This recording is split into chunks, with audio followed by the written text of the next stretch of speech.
और सीधे रुख करेंगे दिल्ली का, जहां पर आतंकवादी विरोधी सम्मेलन का आयोजन हो रहा है, जिसे गृह मंत्री अमित शाह संबोधित कर रहे हैं।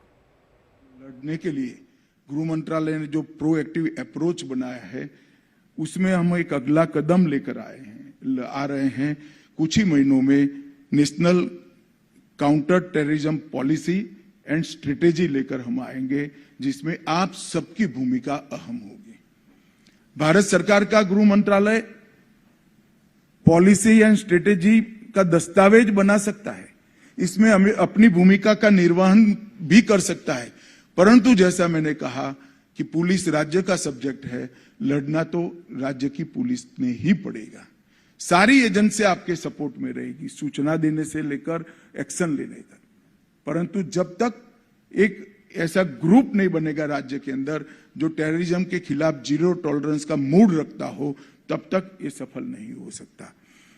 कुछ ही दिनों में national counter terrorism policy and strategy लेकर आएंगे और टेररिज्म से जुड़े हुए कई मुद्दों के समाधान के लिए मैक प्लेटफॉर्म पर फोकस ग्रुप मीटिंग और स्टैंडिंग फोकस ग्रुप का भी हमने गठन कर दिया है, जो 365 डे 24 आवर इस विषय को लेकर फोकस तरीके से काम करते हैं।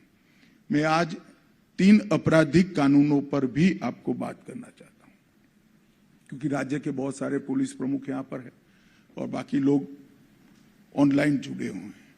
ये 3 आपराधिक कानून जो हम नए लेकर आए हैं, वो हमारी आपराधिक न्यायिक प्रणालिका के अंदर आमूलचूर परिवर्तन के लिए, और हम हमारी आपराधिक न्यायिक प्रणाली का उद्देश्य में ही बदलाव करें। अंग्रेजों ने जो कानून बनाए थे, इनके राज्य की रक्षा के लिए थे, सरकारी तंत्र की रक्षा के लिए थे, सरकारी अफसरों की रक्षा के लिए थे। हम जो कानून लेकर आए हैं, वो कानून नागरिक के अधिकारों की रक्षा और संविधानदत्त अधिकार जो उसको मिला है, इसके क्रियान्वयन के लिए, इनकी संपत्ति की सुरक्षा, इसके सम्मान की सुरक्षा, ये हमारा दायित्व है। तो तीनों कानून के लिए सभी राज्य के पुलिस विभागों ने बहुत अच्छा काम किया है, मगर मेरा अभी भी आग्रह है कि लेटर एंड स्पिरिट में इसको लागू करने का काम को और स्पीडी किया जाए। जुडिशियरी के साथ भी समन्वय किया जाए, जेल को भी अपग्रेड करनी पड़ेगी। एफएसएल का जो हमने प्रावधान किया है, इसको सफल करना है तो मैन पावर के लिए आपने अपनी राज्य सरकारों से बात कर उचित मैन पावर की प्राप्ति करनी पड़ेगी, तभी जाकर अपराधियों को सजा दे पाएंगे, और जिस पर अपराध नहीं है वो लोगों को समय पर रिहा करेगा। मैं आज आप सभी को कहना चाहता हूं, गृह सचिव अभी कोऑर्डिनेट कर रहे हैं, इसके अंदर एक प्रावधान है कि एक निश्चित मात्रा में ट्रायल के तहत कोई जेल में रहता है तो उसको अपने आप बेल देने का एक प्रावधान है। 26 नवंबर हमारा संविधान दिवस है। मेरा आप सबसे विनती है, इसके पहले नए कानून के तहत जिसको बेल का अधिकार है, जिसको बाहर जाने का अधिकार है, वो सभी का हम एक अभियान चलाकर बेल करा दें। हमारे गृह सचिव जी आपके साथ इसको कोऑर्डिनेट कर रहे हैं। तो इसके अंदर तकनीक को बहुत प्राधान्य दिया गया है। मैं आपको विश्वास के साथ कह सकता हूं कि जेल, एफएसएल, कोर्ट, अभियोजन और पुलिस, ये पांचों जगह 100% तकनीकी क्रियान्वयन होने के बाद हमारे ये 3 आपराधिक कानून दुनिया के सबसे आधुनिक और तकनीक से लैस कानून होंगे, और एक लंबे समय तक इसके अंदर कोई बदलाव करने की जरूरत नहीं पड़ेगी। इस प्रकार से इसने बनाया है। और आतंकवाद का जहां तक सवाल है, आजादी के 76 साल के बाद पहली बार ये कानूनों के अंदर हमने आतंकवाद को परिभाषित किया है, आतंकवाद की व्याख्या की है।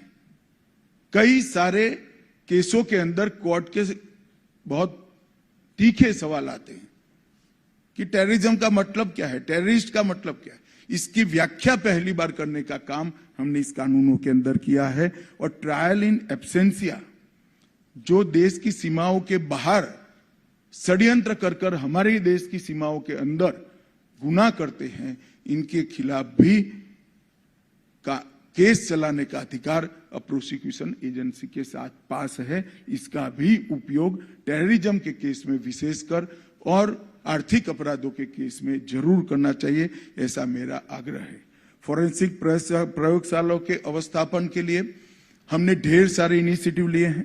अभी एनएफएसयू के 7 परिसर है, अगले 2 साल में 9 नए परिसर हम शुरू कर देंगे।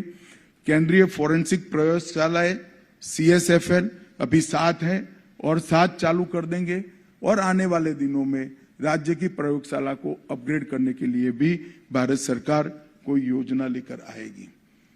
3 साल के बाद इस देश में हर साल लगभग 35,000 के आसपास फॉरेंसिक साइंस के अलग अलग प्रकार की ट्रेनिंग लिए हुए ग्रेजुएट, डबल ग्रेजुएट और डिप्लोमा होल्डर बाहर निकाल पाए। इस प्रकार का शिक्षा का व्यवस्था भारत सरकार ने ऑलरेडी कर दिया है। आतंकवाद विरोधी अभियान के लिए हमने होल ऑफ गवर्नमेंट अप्रोच को भी लेना पड़ेगा, सबको एक साथ लेना पड़ेगा और एक एकीकृत एंटी टेरर इकोसिस्टम बनानी पड़ेगी। और इसलिए यहां से हमने एक मॉडल ATS स्ट्रक्चर को परिपत्रित किया है, मॉडल STF स्ट्रक्चर को भी परिपत्रित किया है, मानक प्रशिक्षण मॉड्यूल को भी परिपत्रित किया है और अब आज SOP भी बनाकर आप लोगों को दी जा रही है। ये मॉडल ATS स्ट्रक्चर को आपके राज्य के जरूरियातों के अनुसार जो उचित बदलाव लगे वो कर जरूर इस पर कार्यवाही करनी चाहिए। Model ATS structure, model STF structure और प्रशिक्षण का मॉड्यूल, ये तीनों अगर सभी राज्य कर लेते हैं तो पूरे देश में आतंकवाद के खिलाफ लड़ने की एक मजबूत इकोसिस्टम हम खड़ी करेंगे, जिसके आधार पर कोई भी चुनौती आए हमें आगे बढ़ना है। एक बात आप समझ लीजिए, मोदी जी ने तय किया है और इनके साथ देश के 140 करोड़ की जनता ने तय किया है कि भारत अब रुक नहीं सकता। भारत 2047 में हर क्षेत्र में दुनिया में सबसे प्रथम होगा और विकसित